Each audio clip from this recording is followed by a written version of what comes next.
ఏపీలో అసెంబ్లీ సమావేశాలు ప్రారంభమయ్యాయి. శాసనసభలో తొలుత CM Chandrababu, deputy CM Pawan Kalyan ఎమ్మెల్యేలుగా ప్రమాణం చేశారు. ప్రొటెం స్పీకర్గా గోరట్ల బుచ్చయ్య చౌదరి వారితో ప్రమాణ స్వీకారం చేయించారు.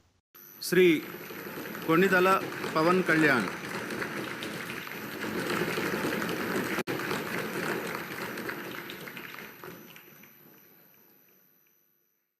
కొణిదెల పవన్ కళ్యాణ్ అనే నేను శాసనసభ సభ్యుడిగా ఎన్నికైనందున శాసనం ద్వారా నిర్మితమైన భారత రాజ్యాంగం పట్ల నిజమైన విశ్వాసం, విధేయత చూపుతానని, భారతదేశ సార్వభౌమాధికారాన్ని, సమగ్రతను కాపాడుతానని, నేను స్వీకరించబోయే కర్తవ్యాన్ని శ్రద్ధాశక్తులతో నిర్వహిస్తానని దైవ సాక్షిగా ప్రమాణం చేస్తాను.